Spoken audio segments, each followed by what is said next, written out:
నమస్తే welcome to hash you నేను మీ రాజేష్. ఏ దొంగ అయినా దొంగతనానికి వస్తే ఖచ్చితంగా దోచుకుపోవాల్సిందే, ఉన్నదంతా ఊడ్చుకుపోవాల్సిందే. అట్లాంటి దొంగతనానికి పాల్పడుతుంటారు సహజంగా దొంగలు. మరోవైపు యూపీ, బీహార్ లాంటి పెద్ద ఎత్తున నిక్కర్ గ్యాంగులు కానీ, చెడ్డీ గ్యాంగు, బనియన్ గ్యాంగు ఇట్లా అనేక ముఠాలను చూసినాం. కానీ ఎన్ని ముఠాలను చూసినా, ఎంతమంది దొంగలు చూసినా ఈ దొంగ అందరికంటే ప్రత్యేకమని చెప్పుకోవాలి. సీసీ కెమెరా విజువల్స్లో రికార్డ్ అయినటువంటి దొంగ, ఈ దొంగ చేసినటువంటి నిర్వాకం, చాటుకున్నటువంటి మానవత్వం చూస్తుంటే ఖచ్చితంగా దొంగతనానికి కూడా మానవత్వం ఉందా అంటే దొంగకు కూడా మానవత్వం ఉంటుందా అనిపించక మానదు.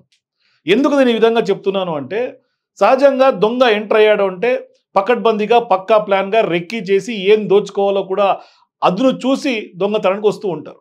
కానీ ఇక్కడ రంగారెడ్డి జిల్లా మహేశ్వరంలో జరిగినటువంటి ఈ దొంగతనంలో ఒక డిఫరెంట్ స్టైల్లో దొంగతనానికి పాల్పడ్డాడు. అయినప్పటికీ కూడా కొంత దొంగ ప్లాన్ రివర్స్ అయింది.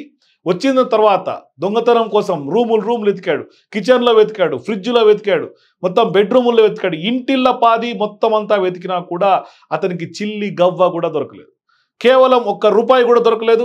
అయినప్పటికీ కూడా ఆయన అదే ఎక్స్ప్రెషన్స్ తోటి సీసీ కెమెరాలు ముందొచ్చి సేమ్ బిగ్ బాస్లో ఎట్లయితే మాట్లాడుకుంటారో, లేకుంటే గతంలో బ్రహ్మానందం నాగార్జునకు సంబంధించి దూకుడు సినిమాలో డైలాగ్లో ఎట్లయితే చూడండి నాగార్జున గారు సీసీ కెమెరాల ముందొచ్చి ఎట్లా చెప్తాడో ఆ విధంగా సీసీ కెమెరా ముందొచ్చి ఓనర్తో దొంగ మొరబెట్టుకున్నటువంటి ఆ ఎక్స్ప్రెషన్ చూస్తుంటే ఖచ్చితంగా అందరికీ ఖచ్చితంగా నవ్వు రావాల్సింది. ఎందుకంటే ₹1 కూడా నాకు దొరకలేదు, నీ బతుకేం బతుకు అంటూ కూడా అతన్ని తిట్టి ఇల్లంతా మరొక్కసారి వెతికి ఆఖరికి అతని జోబులో పర్సులో నుంచి తీసి ఒక ₹20 పెట్టి పండగ చేసుకో అని చెప్పి వెళ్ళిపోయినటువంటి పరిస్థితి. ప్రస్తుతం ఈ ఘటనకు సంబంధించినటువంటి ఏదైతే సీసీ కెమెరా ఫుటేజ్లు ఉన్నాయో పెద్ద ఎత్తున సోషల్ మీడియాలో వైరల్గా మారుతా ఉన్నాయి. ఆ దొంగ చేసినటువంటి నిర్వాకం మీరు కూడా ఒకసారి లుక్ చేయండి.